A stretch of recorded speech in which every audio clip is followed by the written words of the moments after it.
Welcome back to DXB Today, where tonight we are discussing the generations, the Zoomers, the Boomers, and everything in between. It's time for us to welcome our next guest. She is a founder utilizing storytelling and strategic initiatives to drive positive results for global luxury brands in competitive markets. Please welcome to the show, Rohma Nomani-Theunissen, Messaging Strategist. Thank you so much for being with us. Thank you for having me. It's a pleasure to be here. Now, forgive me if I'm wrong, but from the trends that I'm seeing with the younger generations, the Gen Z, they seem to be moving away from luxury brands. Is that true, and how are we combating this? No, I don't believe that's true at all. I think there is a lot of opportunity there, and in fact, Gen Z, although young, because of how savvy they are with social media and commercializing on social media and monetizing their skill set, they have a significantly higher spending power than, say, millennials did when they were their age. So they are investing in luxury. It's really more about, are luxury brands investing in them? Yeah, maybe I felt that because they're bringing back the Crocs. I own a pair. No judgment. No, but Rohma, since we're talking about Gen Z versus Boomers, now what we've noticed is that a lot of people are saying the Gen Z have a shorter attention span. So would you say that it's harder to target the Gen Z because it's harder to get their attention? Yes to the first part and no to the second part. In terms of their attention span being shorter, 100%. I mean, look at the kind of media they like to consume. They are really into short-form video content. These are the people who have made TikTok what it is. They have brought, because of them, existing platforms like Meta and the YouTube have had to introduce Reels. So these guys do like their content to be delivered in a bite-sized format. However, are they hard to reach? No.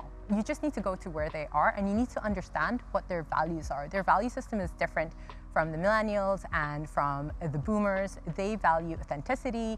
They have grown up with social media. To them, being online is the same as being offline. They're two realities, and they're both equal. So it's really about catering to them and speaking to them where they are in a manner that resonates with them. I wanted to know, how do you use storytelling for targeting their generation? How do you use this mean of storytelling? So one of the things that's really interesting about Gen Z is that they expect brands to engage with them. They want interactiveness. Yes. So when it comes to storytelling, I mean, they really care about authenticity, they care about your brand values, so it's really important to convey that. But equally, it's even more important to make sure that you have initiatives there that brings them on board and engages them in conversation, to make them part of the storytelling.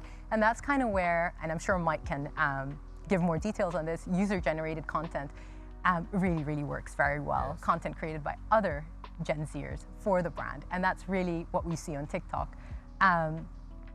So yeah. That's why they get a lot of influencers to like do all these campaigns for big luxury brands, because the Gen Z actually looks up to them, knows how they interact with each other. That's why a lot of them would bring them in to lure, I think, the Gen Z into getting their products somehow. To market to. To market them, yeah. Yes. Speaking of Gen Z generation, how are they driving brands? Because I know sustainability and ethics are a big thing for that generation. Yeah. So is that changing luxury brands and brands all over the world?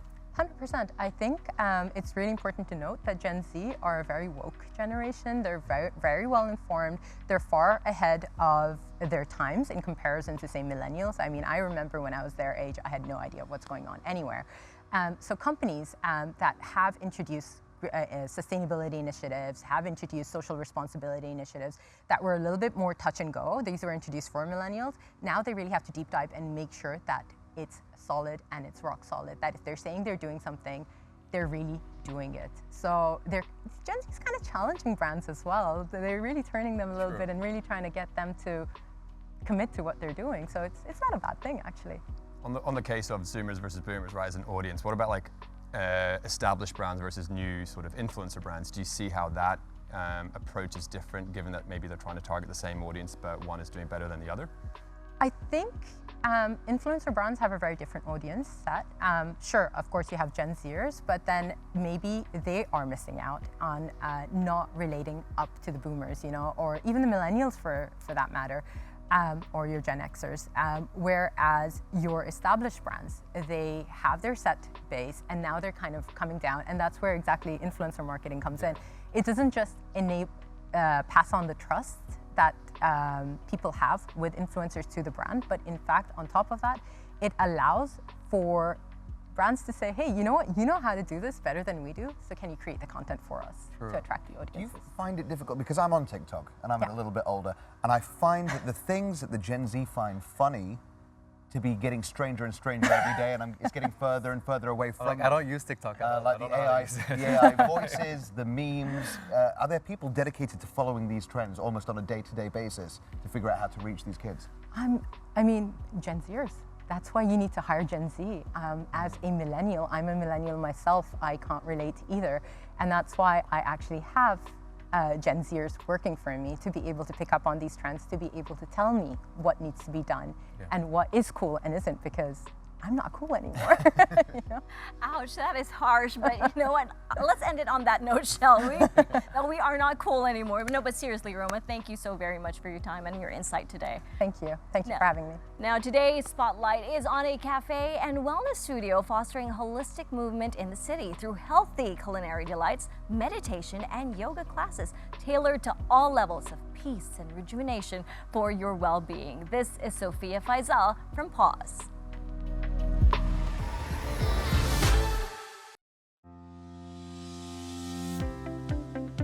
Hi, I'm Sophia Faisal. I'm the co-founder of Pause. We're a wellness space and a cafe.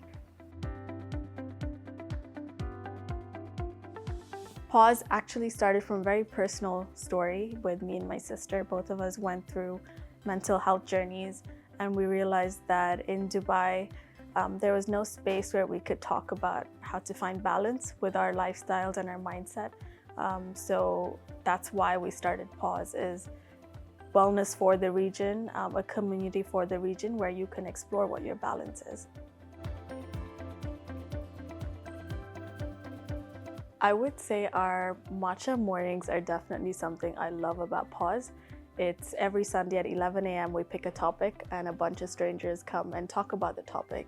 But over the years, it's been really a ritual for so many people, and we talk about toxic relationships, or are you really grateful in your life, or what does being a man really mean? So that ritual for people is, I think, a milestone for me. And also our programs, our 2-week and 4-week programs, people have really found confidence or made real changes in their life because of our programs. It's tricky because there's so many moving parts. We're a cafe, a wellness studio, we do programs, we do events. I think just coordinating between all of it within the team, because we do so much, I think has been challenging at times. The goal is to have multiple pauses in every neighborhood, essentially, but also we really want to create a well-being curriculum on top of school curriculums, because especially for kids these days in schools, it's not easy. So we want to be able to teach them at a young age what looking after yourself means. Firstly, I grew up here, so this is home, but also because Dubai has changed so much over the years, and I feel like wellness in context of this region is missing. And because I grew up here, I know how to talk about or how to design events and programs that really cater to the people that are from UAE or South Asia or have grown up here. So that's why Dubai. Thank you so much, Sophia. And to serve something else up, we've got Ahmed with the Daily Roundup. I do have the Daily Roundup, thank you, Faris. So numbering 2 billion and counting, Generation Alpha is said to be the largest generation ever in history, defined by their early interaction with technology. They have significant economic influence with a global spend of $5.5 trillion, with purchasing habits including digitals, goods and cosmetic, making a strong impact on the market. They will also be defined by technology due to their sense of empowerment and ability to drive trends. So what do you guys think about that? Do you think this next generation is going to be able to drive trends because of their ability to use technology? Yeah, look, I think that's happening, and it's happening quicker than we've ever seen before. I think we'll see jobs in the next 10 years that we've never even considered today. That technology of how to use AI, how to live an online and an offline life. Yeah. And we're seeing it already, right, with AI enablement. As soon as I think it was the students went on holidays last year, ChatGPT usage went down, right? They're already using tech-enabled solutions to be able to deliver output or work. And I think that's only going to accelerate as we go into the future. How do you think we write these scripts? Exactly, right? How do you think I'm delivering this? But there's an interesting thing about Generation Alpha, because millennials were good with technology, Gen Z are even better with technology, so people assume Generation Alpha are going to be insane at technology, but I've heard a thing, and Louis, correct me if I'm wrong, because you have children, that Generation Alpha are actually not that good at technology because they have apps. Millennials had PCs, they had computers, so they had computer skills, but Generation Alpha are just using applications, so they actually don't know how to use a computer and how to do these things. Are you noticing that with your kids? I would disagree with my kids because whenever I can't figure out things, I just ask my son, who's 13, and he'd tell me what to do when it comes to like the TV or the computer or anything like that. When there's something they don't know, they are quick to check on YouTube and research how to do it. So I don't think so. I would have to disagree with that one. What do you think, Mike? Yeah, 100%. I mean, I don't know how a computer is built behind the scenes, right? I don't know how the internet runs as a solution, but to your point, I think today I grew up in a world where you Google things, whereas nowadays you search it on TikTok, you go to Reddit forums, and that's where a lot of gold sits, and people don't realize that. I don't necessarily realize that until I learned that from our team and sort of where that. One of my colleagues was telling me his kid is using ChatGPT and all of these AI applications, and the father was trying to use the ChatGPT, and the kid was like, this is too old. There's something new that's up, and I was like, for us, ChatGPT is something that's so great that knows everything, and to the kid is like, oh, there's something new, different that you can use. Things are always changing. But what's scary is because this generation is so dependent on technology. What happens if 1 second, things crash, like say for example, for a minute or two, then what's going to happen to that generation? And on that note, Louis, thanks for that. We are going to have a little break, but first, what do we have coming up on the show? Ash heads down to the offices of a Cube Real Estate Development to get details about Electra, the latest residential launch at Jumeirah Village Circle. Plus, we're going to find out how Gen Z is personalizing workplace culture with the team at Together. And we've got the talented singer of Shakespeare in Love joining us here in the studio. So stay right here on DXB Today.